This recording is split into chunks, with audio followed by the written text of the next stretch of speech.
কখনো কখনো অন্ধকারের সাথে লড়াই করার জন্য আমরা প্রদীপ জ্বালাই। এতে প্রথমে সলতে রাখি, তারপর তেল ঢালি, তারপর আগুন জেলে এটা প্রজ্বলিত করি।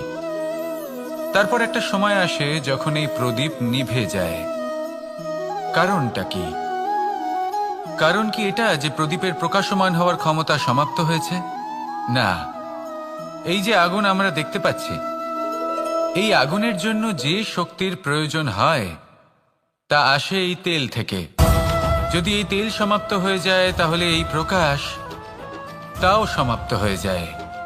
আর আমাদের জীবনে এই তেল হলো আমাদের কর্ম, আর এই আগুন আর এর দ্বারা উৎপন্ন হওয়া প্রকাশ আমাদের ভাগ্য। যত আমাদের কর্ম ক্ষীণ হতে থাকবে, আমাদের ভাগ্য সৌভাগ্য কোথাও না কোথাও লুপ্ত হয়ে যাবে। যে উজ্জ্বল ভবিষ্যৎ আমরা চাইছি তা কখনো লাভ করতে পারবো না যদি কর্ম না করি। ঠিক যেমন তেল ছাড়া অগ্নি উৎপন্ন হয় না, তেমনি কর্ম ছাড়া সৌভাগ্য হয় না।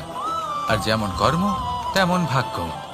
তাই সবসময় কর্ম করতে থাকুন, কর্ম করা থামাবেন না। আর আমার সাথে ভালোবেসে বলুন, রাধা রাধা। জীবনে তিনটি বিষয় আছে, তিনটি বস্তু আছে, তারা যেন আপনাকে কখনো বশে না করে নিতে পারে। প্রথম হলো ধন। ধন যতক্ষণ আপনি ব্যবহার করতে থাকেন, যতক্ষণ তা আপনার কাজে আসছে, ততক্ষণ ঠিক আছে, এই ধন আপনার কাছে অমৃত। কিন্তু যখন এই ধন আপনাকে ব্যবহার করতে শুরু করে, বুঝে যাবেন যে আপনার পতনের সময় শুরু হয়েছে। দ্বিতীয় বিষয়, ফেলে আসা অতীত। যাই করুন, আপনি অতীত পাল্টাতে পারবেন না, আর এই সত্যিটা আপনিও জানেন। কিন্তু তাও এর বশবর্তী আমরা হয়ে পড়ি। আর যখন তাই হয়, তখন এই সংসারে আমরা যেখানেই যাই না কেন, যত বড়ই সুখ লাভ করি না কেন, সেই সব আমাদের কাছে তিক্ত বলে মনে হয়।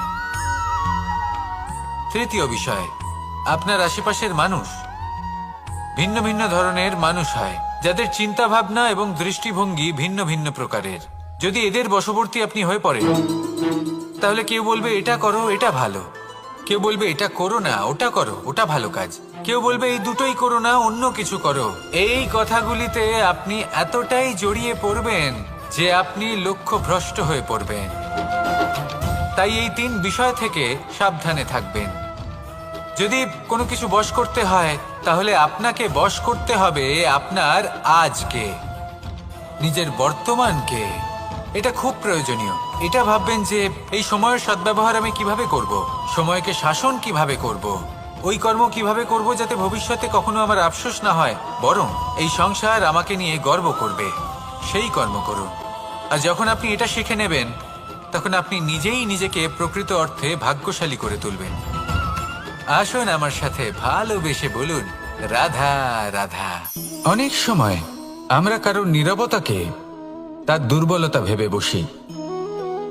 হতেই পারে সেই ব্যক্তি উত্তর দিতে চাইছেন না, হতে পারে অন্য কোনো কারণ আছে যা আমরা বুঝতেই পারছি না। সেই জন্য তাকে দুর্বল ভেবে নেওয়া অনুচিত। দেখতে গেলে এই বিশাল সমুদ্র এও কিন্তু নীরব, শান্ত হয়। কিন্তু যখন সে রুদ্র মূর্তি ধারণ করে, তখন কি হয়? সমগ্র সংসারকে বিনাশের পথে নিয়ে যায় এই সমুদ্র, প্রলয় সৃষ্টি করে। সেই জন্য কারোর সহ্য শক্তিকে দুর্বলতা বলে মনে করবেন না।